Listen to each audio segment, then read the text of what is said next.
Welcome to the Commercial Kitchen Chronicles, the original food service equipment repair podcast built by technicians for technicians. Whether you're on the front lines of repair, keeping the kitchen running smoothly, or just passionate about the food service repair industry, this podcast is your go-to source for expert insight, tech tips, and real stories from the field. Everything said on the Commercial Kitchen Chronicles comes straight from the hosts and guests and does not represent the views of their employers, companies, or partners. We're here to share real stories, real experiences, and real opinions. Take it as insight, not as official policy.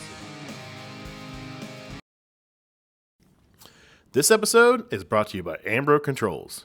If you're doing brazing, purging, or any kind of precision work in the field, you need gear that is built for real-world conditions and not just the shop. That's where Ambro Controls comes in. From their ultra-portable OxySet systems to precision torches designed for tight spaces, their tools are built to give you control where it matters the most.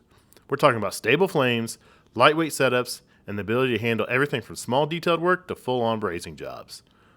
They've also got nitrogen purging kits, refrigerants, and sealing solutions. So you're not just piecing together your setup from 5 different brands. Bottom line, if you want better control, cleaner work, and tools designed for how techs actually work in the field, Ambro Controls is worth a serious look. What's up, everybody? Welcome back to another episode of the Commercial Kitchen Chronicles. I am your host, Pat Finley. Today, I am joined by a very special guest, Sally Ray of Hoshizaki. And I'm excited for this. We've been talking back and forth for a while. Sally is the VP of Marketing for Hoshizaki America. Hoshizaki is a name everybody in the industry knows, especially if you've ever worked on ice machines. We're going to dig into where things are headed, what's changing, and what you need to be paying attention to. So welcome to the show, Sally. I appreciate you coming on. Thanks, Pat.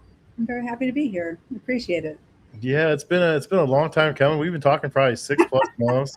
I think I started off by talking to somebody else, and then it kind of got passed along to you, and back and forth. And you've had some stuff come up. We've had some stuff come up, and I'm excited to finally get this to happen. I love Hoshizaki products. Great company. Toured the facility. That was really cool to see. We got the after hours tour with Brad Powell, so it was kind of cool. A special tour. Yeah, we didn't have any noisy machinery or anything going on. Nobody on the floor. We could walk around and look at everything, and it's a really cool facility you guys were building on, and I heard that's complete now, and you guys just had a big celebration last week, didn't you, for the cherry blossom or something? We just had we had a grand opening for the new warehouse, to your point, which is a huge project and really is going to make our plant here a lot more efficient. But it's a Japanese tradition to do a cherry blossom festival, so I actually suggested, hey, let's do it at the same time. So it was an employee appreciation week culmination into a big party outside, cherry blossom festival, and then grand opening, ribbon cutting, the whole 9 yards. Yeah, it was huge when I was there. I was there last year around NAFLM time, and I was like, man, this is gonna be great, and it's changing how they flow material in and out, and it's really going to speed up and increase efficiency and stuff like that. So make things happen a lot faster. So that's really cool to see. So let's talk about you for a second. For people who may not know you yet, give us a quick background and how did you get into the industry and what led you to Hoshizaki? Well, it's a little convoluted of a tour, but I'll start with the fact, because I have to start here, that I grew up in Manitowoc, Wisconsin, and my father worked for Manitowoc Ice Company. So I've known since I was in elementary school how ice is made, what an evaporator was, and what shapes come from what different brand machines. It's sort of a funny party trick. And so then in the late 80s, he moved from Manitowoc Ice to Hoshizaki, and I was in high school then. And so then I had to switch from the grid cell ice world to Crescent Ice. I used to visit the factory when I was in high school. So again, kind of adjacent to the industry there. And then he worked here as an engineer for years, and I ended up going into engineering school. And honestly, I switched gears after a few years. It wasn't what was resonating for me. And so I ended up with a graphic design degree with a minor in math, sort of a weird merge of like right brain, left brain. And then I came to join Hoshizaki. Gosh, it's been almost 11 years ago now. So there are a number of people that still work here that worked with my dad once upon a time. He's no longer with us. He passed away some years ago. But it is funny because even though I've been here 11 years, there are a number of people I work with that just assume that I've been here longer just because I know so many people here. So yeah, I ran into Rod last week and he was talking about how he worked with your dad and he told me to give you a hard time. Rod's great. He's always at all Festa stuff. He's a big supporter, a friend of mine. I really appreciate what he does for me and for the industry. He's a good guy. There's a number of people. So Dad weirdly went from engineering to HR, kind of more recruiting, engineering. I know. Okay. That's kind of weird. Social engineers. But so he hired a lot of people that are actually still here and did work with him back then. So yeah, that's cool. Story. So what is the role of VP of marketing? What does your day look like from day to day? Well, so I actually wear many hats as VP of marketing. As I've been here for a while, I have a lot more departments and people under my remit. So yes, marketing is what it's called, but it's also product management for ice machines and refrigeration products. And it's also product training. And we added that a couple years ago. So really it's the full evolution and life cycle of the products that we roadmap out. We do a lot of market analysis, decide what we're going to launch to the market through product development, marketing launch of that product, and training to our sales team, sales channel partners, and our customers. So it's really that full engagement across the organization. And that's kind of why the whole right brain, left brain engineering and design fits so well for me. And I absolutely love it. It's my favorite job that I've maybe had so far. So what excites you about the food service equipment repair space right now? I mean, there's a lot of things changing. We'll get into that later on, but what's something that's exciting about it to you? So I think I get most excited when we have the opportunity to work directly with customers. We just came from the pizza show. You and I talked earlier about trade shows, and we'll get into that later, but that is where we get to hear from our customers. What do they need? What do they have now that's not working for them? What are some of their pain points? And how can we help them create something that works best for them, makes them more efficient? There's been a lot of things that have happened to our industry over the last few years, pandemic and supply chain issues, and like you name it, we've just had like the perfect storm of issues. So how can we overcome those things together and help them maybe save labor costs, save on energy, make their line more efficient, serve customers, in a grab and go perspective and not just on-premise dining.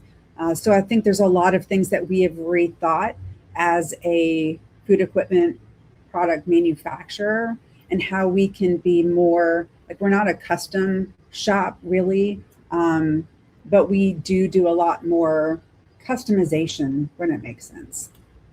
Yeah, your customers, once they're a Hoshizaki customer, they're a Hoshizaki customer. I mean, I've installed a couple at a local steakhouse here locally.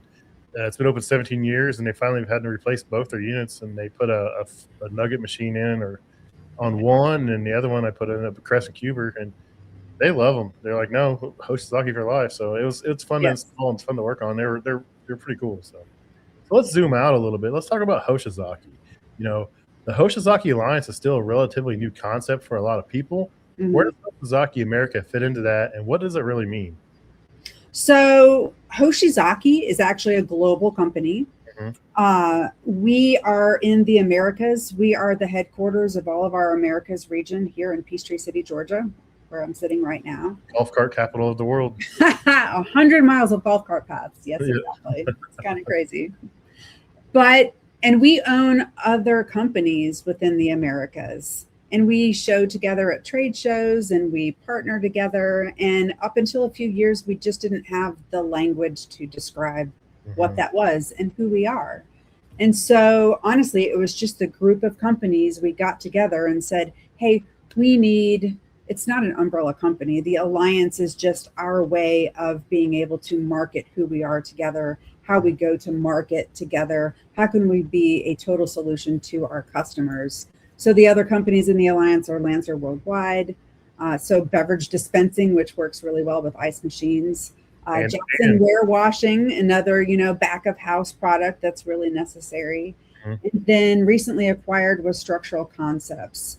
And so they also do refrigeration, open air merchandisers and displays. And then we own two other companies in Latin America, one in Guatemala and one in Brazil. I had no idea about the structural concepts because I do a ton of structural concepts warranty work. So They're a great company. We actually acquired them late last summer, and they've been a really good add to the alliance. yeah, I love.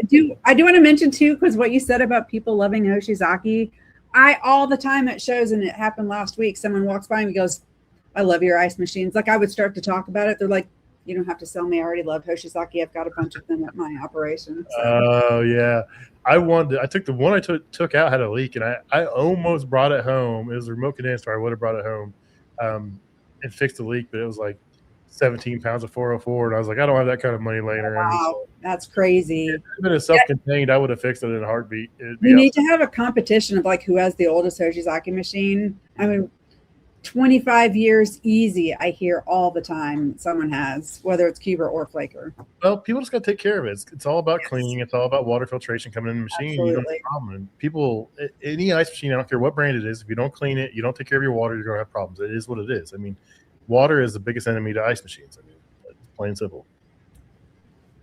Usually sight unseen, right? People just want the ice machine to work. They just want to open up that bin or, dispense from that dispenser, and there just be ice and not have to think about it. And so that's what we really love to be able to provide, are those machines that are just workhorses and that you don't have to worry about, but you still have to maintain. So with that Hoshizaki alliance, does that open up more does that open up the door for more innovation and better support for end users and technicians like me? I'm glad you asked that question, because although I work with all the marketing teams across the alliance companies, we have now formed a center of excellence group with our product management teams and have started meeting together. So we are aligned on market trends, how we can go to market in different segments, whether that's retail, grocery stores, convenience stores, restaurants, hospitality, large venues. So yes, we are making sure that our products work well together. We are in some cases aligning our sales channel partners so that we can go to market easily to a customer. And then, from a marketing standpoint, ever since we launched what we call the Alliance, we've been doing a lot more advertising through the main publications, social media outlets. We have Instagram, Facebook, LinkedIn, and a website. So www.hoshizakialliance.com. You can find some more information, link out to the sites, and also see our social links there as well. Nice. Yes, you guys can be a one-stop shop for a gas station, man. You got grab and go, you got ice, you got drink dispensers, you got it all. That's the idea. That's cool. I'm gonna start looking out for everything now. That's awesome. Like I said, I do a ton of structural work. I love them. They're a great company to deal with, work with, and I look forward to doing more. So that's cool. So we know the big picture now about the Hoshizaki Alliance. Let's bring it back down a little bit and let's talk about what's going on right now in the field. Trade shows. You just came back from Pizza Expo and the Bar and Restaurant Expo. Two totally different crowds, I bet. But how did you approach each one? It is totally two different crowds. We have two different booths. We attack that a little bit differently. The pizza show, honestly, it's a smaller show, but it is literally one of my favorite shows.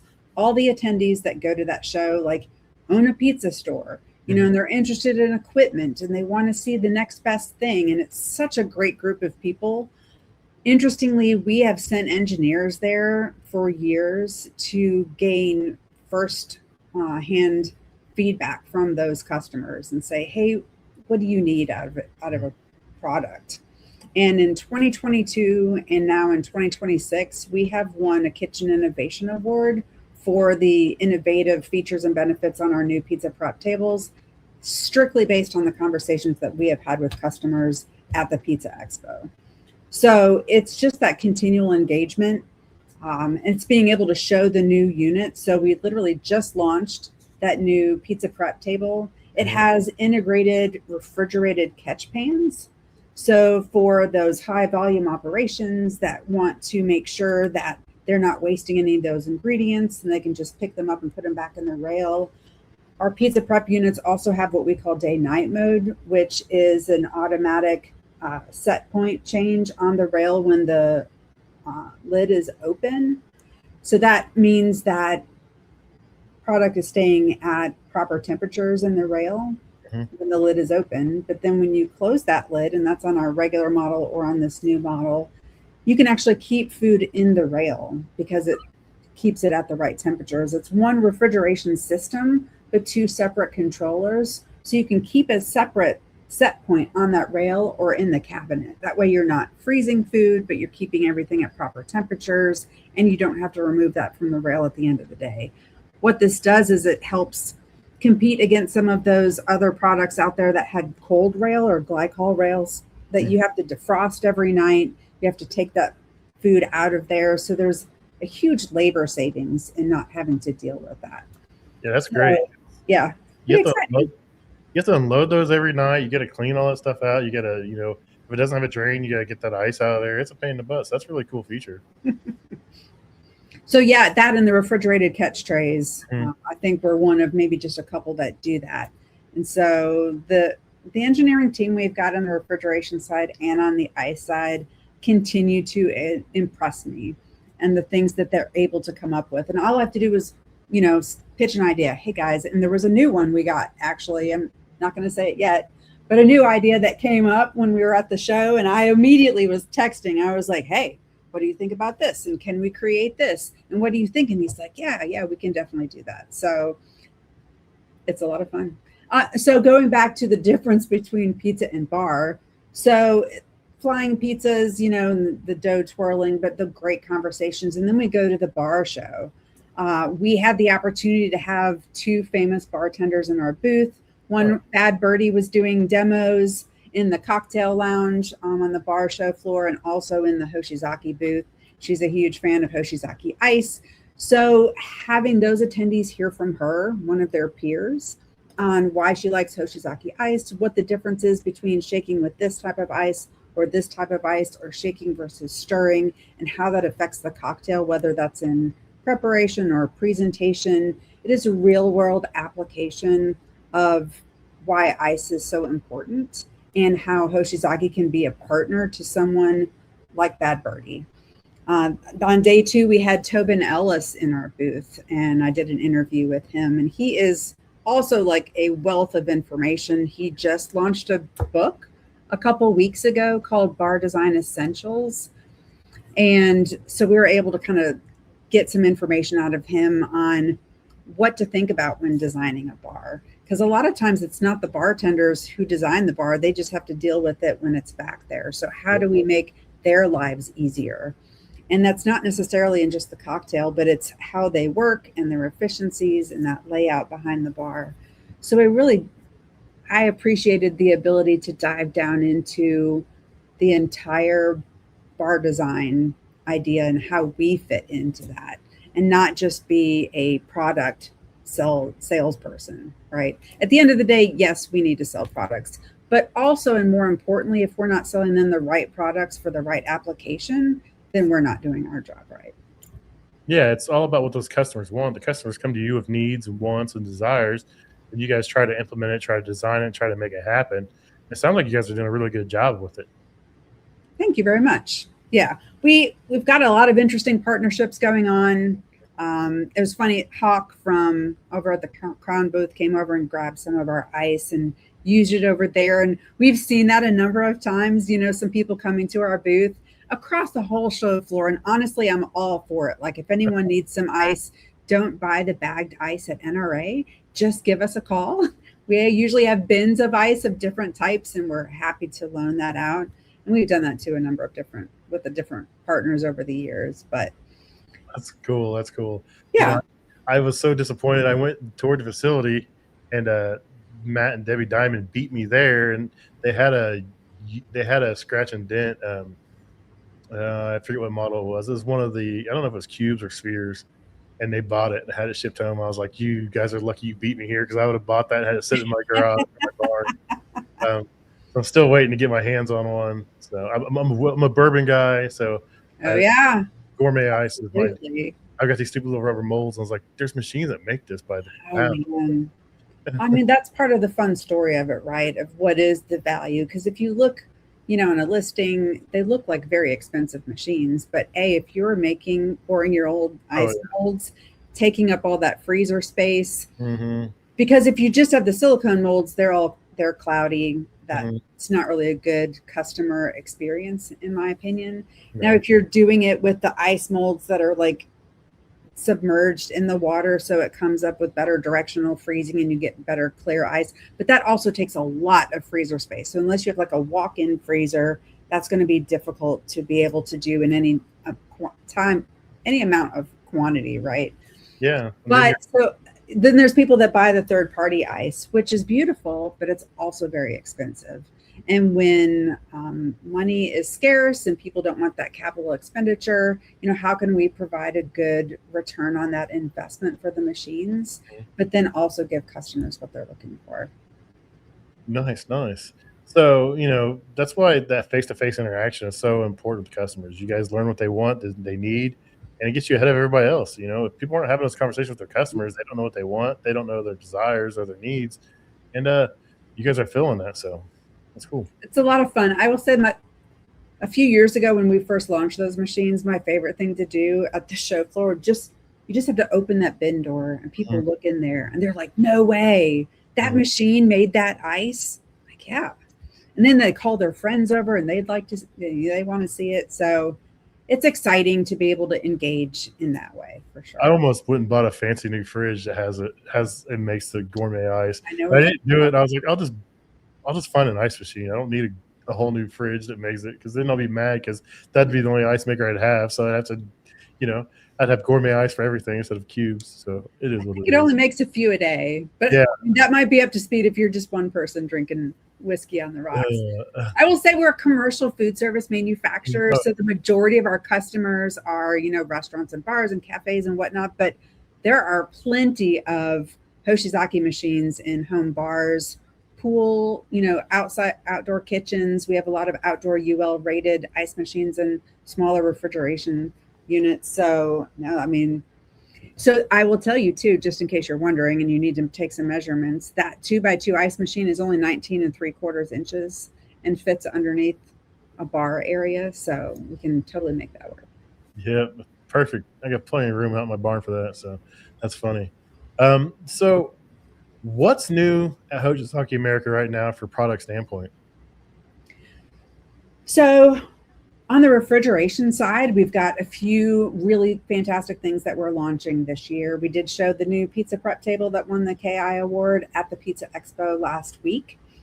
We will be also showing that at the National Restaurant Show in our main booth in North Hall, at the KI booth in South Hall, and then we actually have a third booth in the Lakeside Hall that has more focused on the bar side. So we're kind of all over NRA.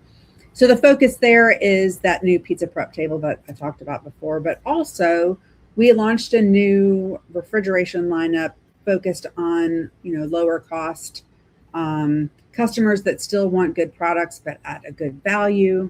And so that's our Valiance by Hoshizaki line.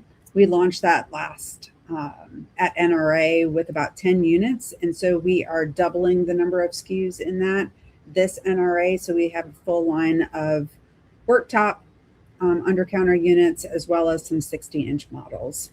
And then later on this year, we'll be coming out with prep tables to expand that line even further. So we understand that customers are really looking at, in a lot of cases, more value, but still want high quality units. And that's really what Valiance by Hoshizaki brings to the table. On the ice side, we have a lot of product transitions, as I'm sure all the manufacturers are navigating that fun refrigerant change. Yeah.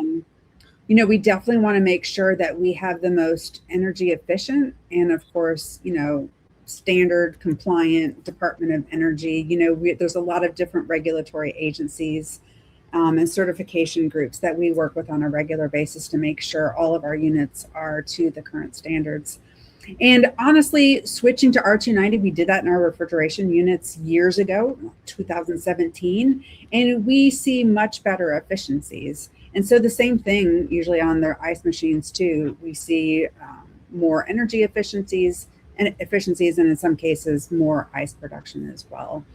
But when you have to touch every single ice machine and transition all of them, anything under 1,000 pounds for cubers is R290, and above that is R448 or some other thing. And, then you have the remote units can't be a flammable refrigerant. So those are separate than what the air and water cooled models will be. So it does make a little bit of confusion, I think, in the market. So what we have done as a manufacturer is done some webinars with our sales channel partners and our sales team to educate them on what is this refrigerant change, what has EPA required us to do, how does that affect our units, and then how are we rolling that out into the market right now. Yeah, that refrigerant change it's a major headache.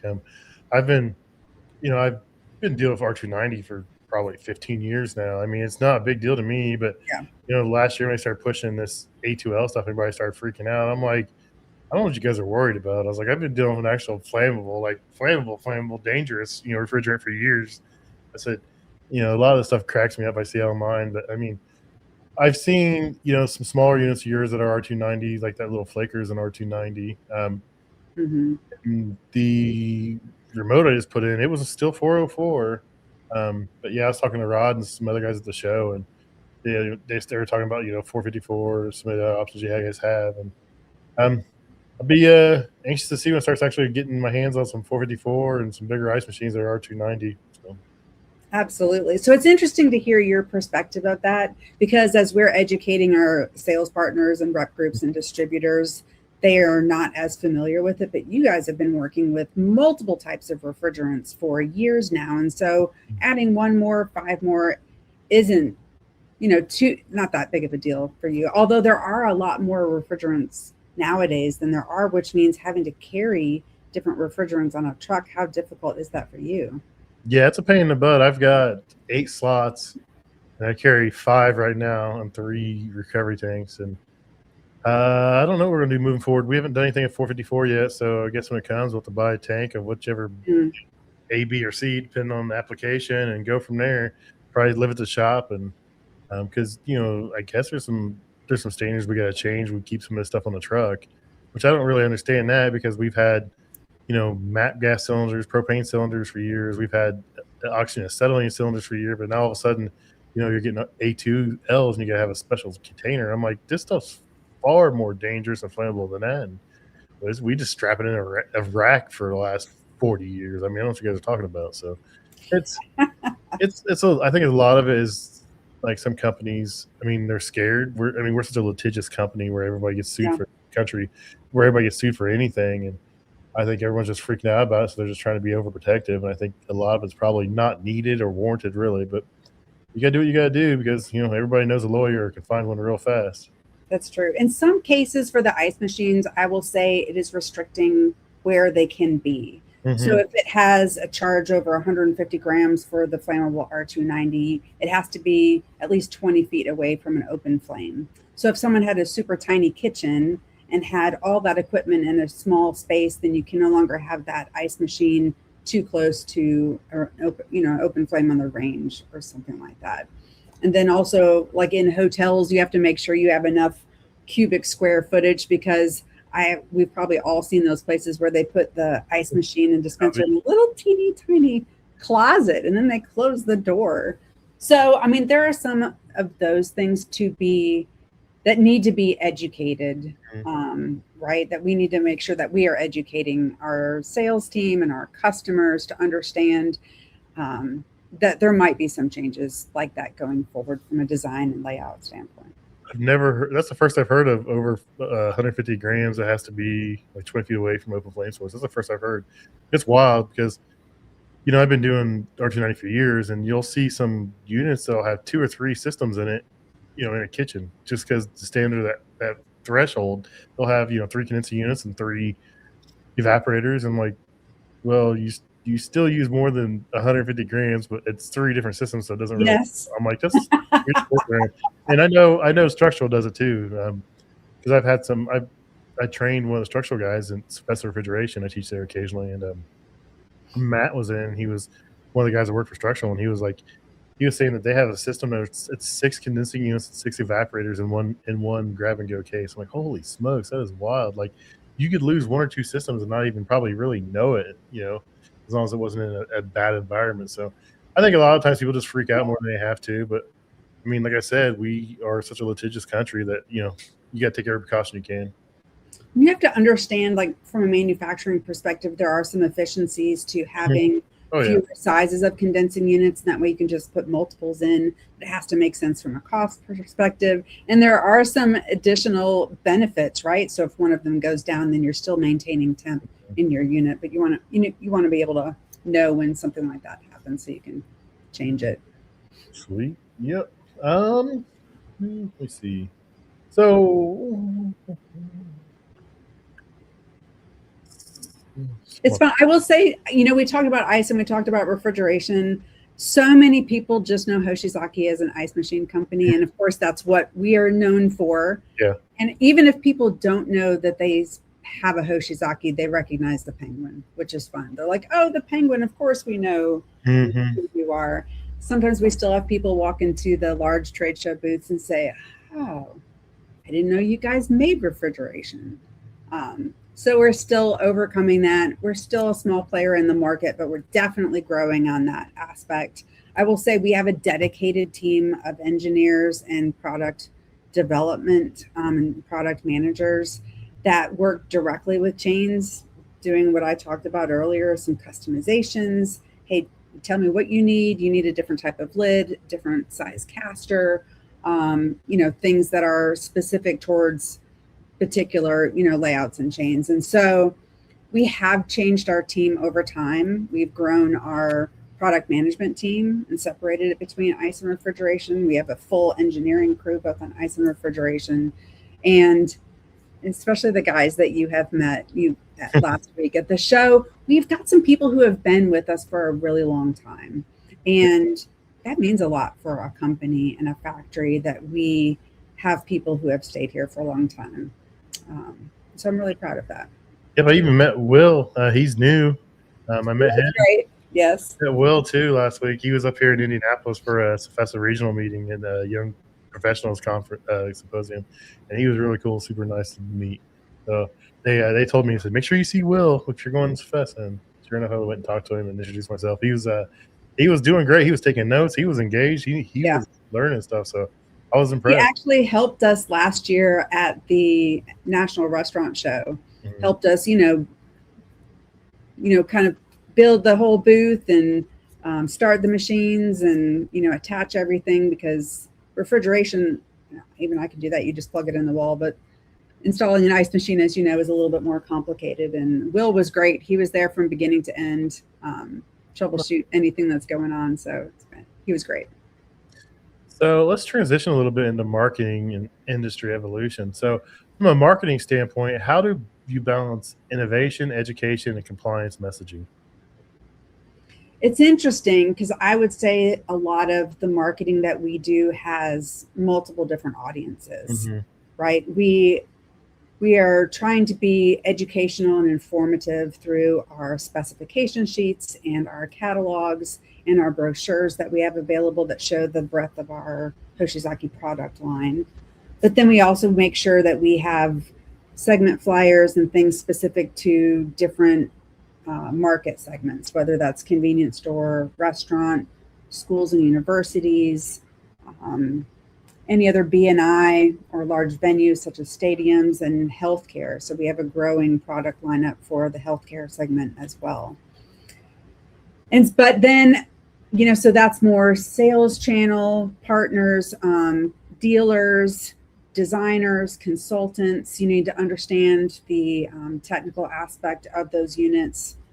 We have a whole training section. So Jake Kimmel's over our training department here, and we do a lot of product training, different from Rod. So Rod's and Tommy's team are really focused on the technical training for the service technicians. We also have a new department here, Jake, for product training. And so that's really more speaking to also the dealers and consultants, designers and the salespeople and our rep group partners that are selling the equipment out there. And so we work with that type of technical marketing. But then we have social media channels, and we're trying to engage customers and end users. So that's brand awareness. Who is Hoshizaki? Who is that penguin? getting people familiar with products and how they can benefit their operation, maybe before they even need one, before they even realize that there's a problem. And then something goes wrong in their kitchen. They're like, oh man, but wait a minute. I remember seeing Hoshizaki and they have this great product, and that might be the perfect fit for my kitchen. So we do a lot of different, and then of course there's in-person trade shows. We do a lot of conference sponsorships. We partner with, of course, our other alliance partners, brands that we talked about before, but we also partner with a lot of other associations. So we are a NAFA member, an RA member. NACS is another big show that we go to towards convenience stores. We're a MOFSI member, so that's the Manufacturers Food Service Reps group. FIDA is the Dealer Association. CFESA, we're a member of and very active with on the service side, just to make sure that we are a full partner to this industry, right? We're not just a manufacturer. We are a partner to everybody, whether it's the customer or any step along that sales process. That's a lot to take in there. You guys are everywhere doing everything. That's good to see and hear, though. That you stand behind your product. You're there for innovation. You're there for the customers and the dealers, technicians, the reps. Everybody's involved, and you just want Hoshizaki rep the best it possibly could. And it's cool.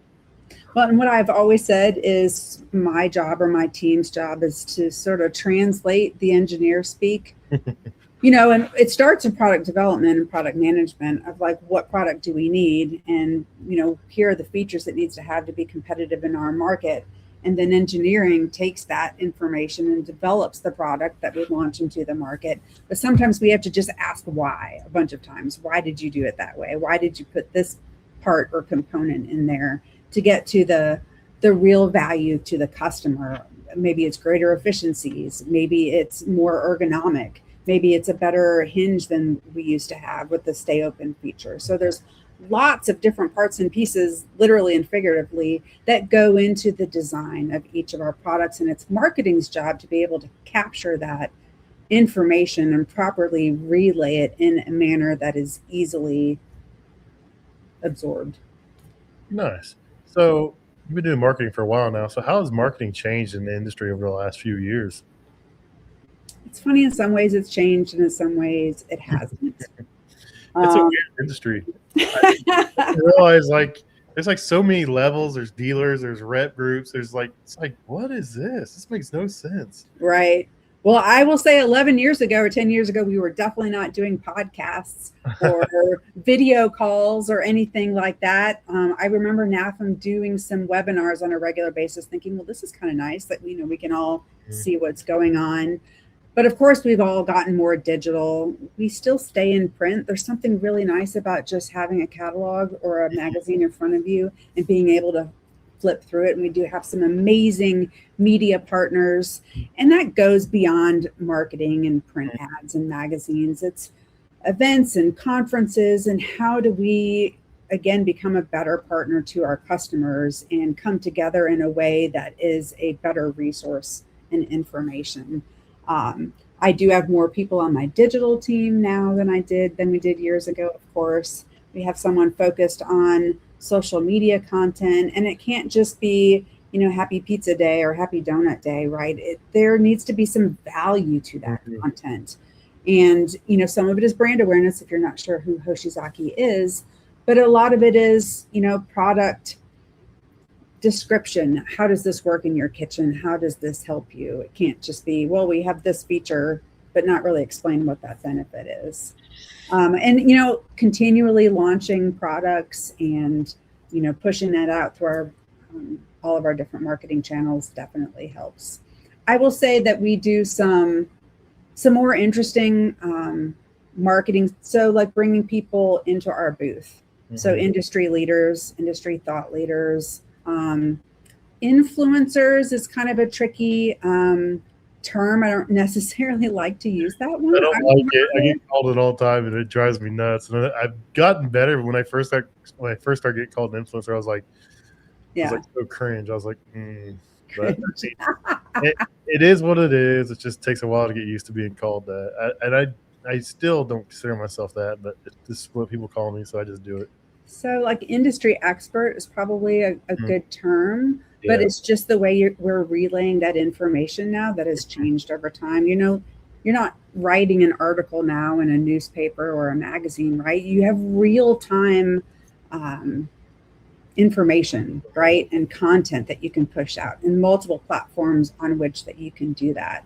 So I think the speed of marketing has become a lot faster, and we can react more quickly Mm. with news and information and sharing of content. If you can't be at the show, then hey, we're going to send you this video of us at the show so you can Mm-hmm. feel like you're there.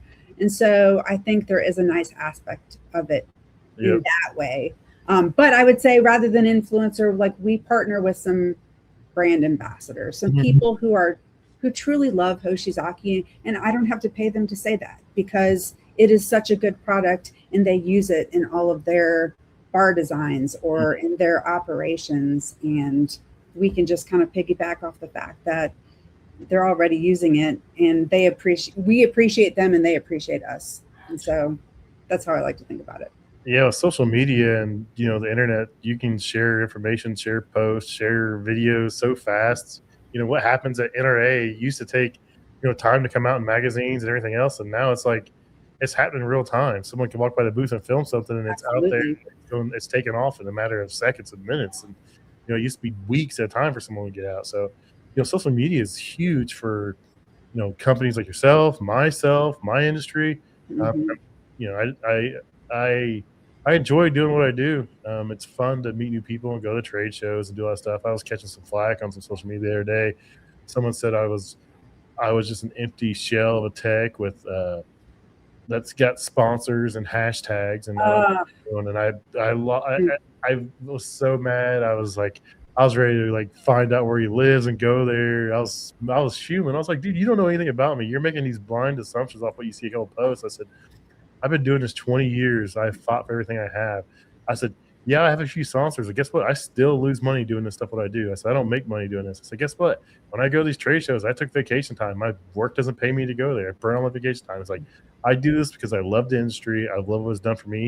And I want other people to experience that. And just social media can be a wild place some days. it is, and it is so real time. And those comments come through. I remember when everyone was concerned about whether we should have a Facebook page or we should have an Instagram page. And what if someone says something negative? Well, it goes away so fast. It comes I with think people can tell real passion it. for what we do in the industry and knowledge about what our products that we sell and manufacture than people who are just like saying things to get attention. We are very particular about what platforms we're on. We're not on TikTok. We don't really have the time to create that type of content. Mhm, And I think that's when it works well if you have partners mhm. that kind of bring you up along with that. But the I goal should, is to put out as much helpful content as we can. yeah, Yeah. I tag you guys when I install a new license machine or I clean one or I see something cool. I always tag you guys in it so people can see it. Thank you. They're It's doing a better job now of like the smaller troubleshooting videos, the little bite size, like, Mhm, hey, if you have this issue, maybe you should check this, or for install tips, or maybe cleaning, here's your basic cleaning, here's your advanced cleaning, here's some tips to think about, during all these different situations. And so I could I have think I could have had an install video the week before last of what not to do, not to trust your trainee. Make sure you check it yourself. So that's on me. It's nothing Hoshizaki did. That was clearly on me for not following up with a trainee. Uh, well, it's what's interesting is like so many issues that we have and so many calls that come in are based on incorrect installations. mhm. So everything that we can do to help have that correct install the first time, we are all going to be more successful. I'm glad it was a small condensing unit. It was only 1.5 pounds of refrigerant, nothing any bigger is all I could say. Because I was frustrated. It happens. Absolutely. Live and learn. It's part of what we do as an industry. So, a couple last quick questions. We're coming up on time, but what does success look like for Hoshizaki America over the next few years? Do you guys have some goals or something you want to achieve, or happen in the next few years? It's funny that you say that. Yes, of course. we're a Japanese company. Mm-hmm. And so we are very regimented in our product planning, our business planning. Every year we go through a pretty extensive process of making sure we're on track. And are we on track with our product roadmaps from market trend analysis, from any macroeconomic issues that we see coming, making sure we're in line with our other global partners, and staying in line with all the regulatory and other standards that are coming up. So yes, we have a very clear product plan, launch plan associated that, marketing. We have a lot of great things actually happening on the marketing side right now. The alliance is just getting bigger. Like, we discussed that we acquired Structural Concepts last year. And I will kind of give a little teaser that we're going to have a new booth in NAFM, at NAFM 2027, and it's going to be amazing. And that's all I will be there. Where is that? Is that back in Orlando? It is, yes. We'll be in Orlando. I'll definitely be in Orlando. I can't pass up hanging out there. It's always a blast down there. It's such a huge show. I go to Atlanta, but I'm kind of over Atlanta. This is a city show. I live here, and I agree with you. Yeah, I guess I should have said. I should have. It's fine. I agree. Maybe took a shot at Atlanta when you live there. It's just that in the Georgia World Congress Center. I mean, there are some places and some venues that are just easier and better locations. Of course, we were all disappointed when NAFM didn't have in New Orleans during the pandemic. But I think we are planning to go back there. I'd have to double check what year that is. But yeah, Orlando's a great spot. We're looking forward to it. Nice. So what trends do you see? What trends do you think are going on to define the future of our industry? Well, luckily for us, there is a continuation of a beverage trend. We have seen a lot of chains come out with their own beverage spinoffs. KFC did it. McDonald's did it. Taco Bell. I could just go on. And there, even outside of that, there's like HTO. Gosh, I'm gonna draw a blank on all of them right now. But the younger generations are looking for beverages and something in between all the regular day parts. So we're not just talking about breakfast and lunch. We're not just talking about on premise. It's really off premise, grab and go type of things. And what does that look like? And sometimes it's different beverages. So the dirty sodas are a big thing.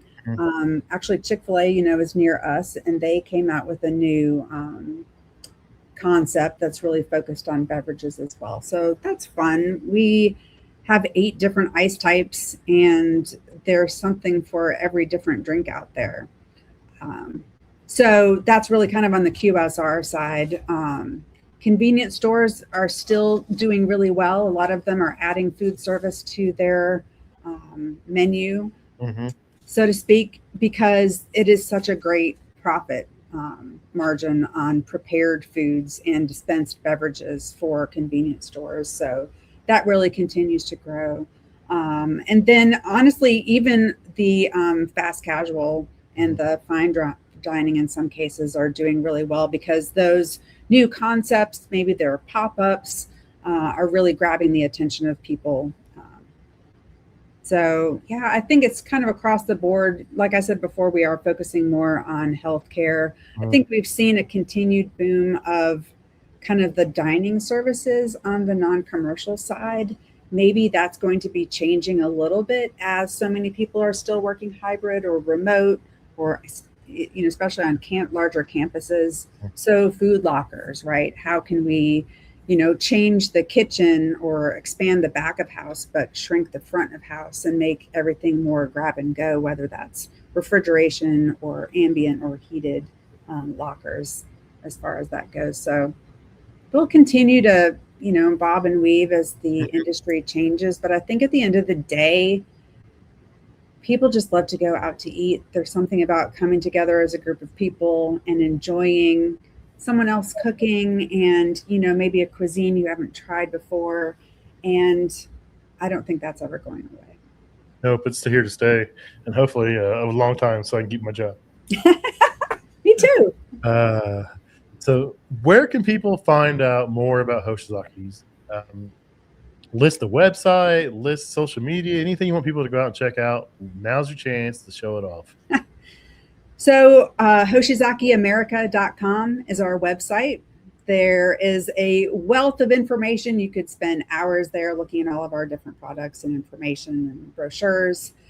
We are on Instagram, we're on Facebook, we're on LinkedIn. There's plenty of content out there. You can actually go to the HoshizakiAlliance.com website as well, where you can see Hoshizaki America and all of our other partners all in one place. You can also come see us in person if you weren't at the pizza or the bar expos last week. We will be at the National Restaurant Show in Chicago coming up May 16th. Yes, May 16th for 4 days up in Chicago. That's one of my favorite places. Best show, so many different people, so many great things to see there. Yeah, I love that show. I work for a Partstown company, and I always go up Friday and I hang out at Partstown. I do interviews, and I get to catch up with all the people that when I first started this were like, hey, trying to help me out and mentor me a little bit. And Partstown's been a huge supporter of mine over the years. So I really like to go up there and talk to people, interview people, and show off what they do offer.